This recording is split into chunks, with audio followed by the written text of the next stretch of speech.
श्री राम भक्त हनुमान जी की वीरता भरी गाथाएं रामायण में भरी पड़ी हैं।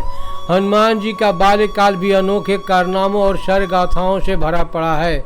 वैसे तो हनुमान जी के बचपन के कई रोचक किस्से हैं, लेकिन आज हम जिस कहानी को बताने जा रहे हैं उससे आपको बाल्यकाल में हनुमान जी के नटखटपन की भी झलक मिलेगी।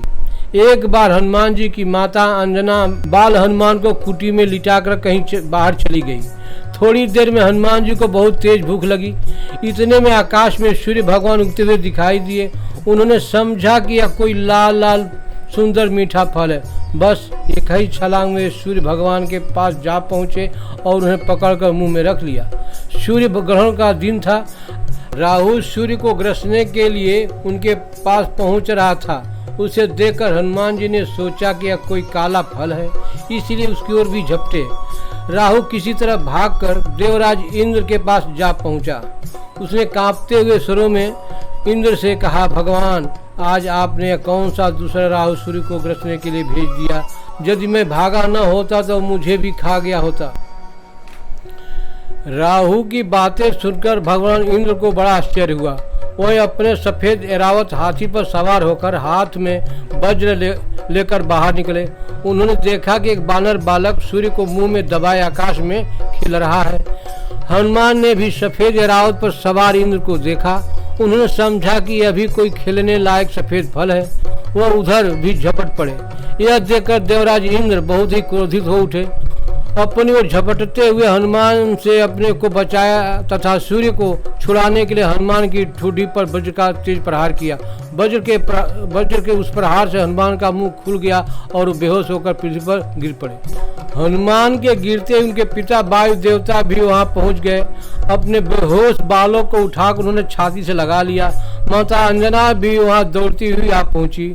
हनुमान को बेहोश देखकर वह रोने लगी। वायु देवता ने क्रोध में आकर बहना ही बंद कर दिया।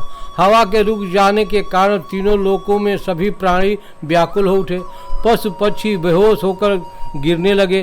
पेड़ पौधे और फसल कुम्हलाने लगी। ब्रह्मा जी इंद्र सहित सारे देवता को लेकर वायु देवता के पास पहुँचे। उन्होंने अपने हाथों से छूकर हनुमान जी को जीवित करते हुए वायु देवता से कहा, वायु देवता, आप तुरंत बहना शुरू करें। वायु के बिना हम सब लोगों के प्राण संकट में पड़ गए। यदि आपने बहने में जरा भी देरी की तो तीनों लोगों के प्राणी मौत के मुंह में चले जाएंगे। आपके इस बालक को आज सभी देवताओं की ओर से वरदान प्राप्त होगा। ब्रह्मा जी की बात सुनकर सभी देवताओं ने कहा, आज से इस बालक पर किसी प्रकार के अस्त्र शस्त्र का कोई प्रभाव नहीं पड़ेगा। इंद्र ने कहा, मेरे वज्र का प्रभाव भी अब इस पर नहीं पड़ेगा। इसकी ठुड्डी वज्र से टूट गई थी, इसलिए इसका नाम आज से हनुमान होगा। ब्रह्मा जी ने कहा, वायुदेव, तुम्हारा यह पुत्र बल बुद्धि विद्या में सबसे बढ़ चढ़ कर होगा। तीनों लोगों में किसी भी बात में इसकी बराबरी करने वाला कोई दूसरा नहीं होगा। यह भगवान श्री राम का सबसे बड़ा भक्त होगा।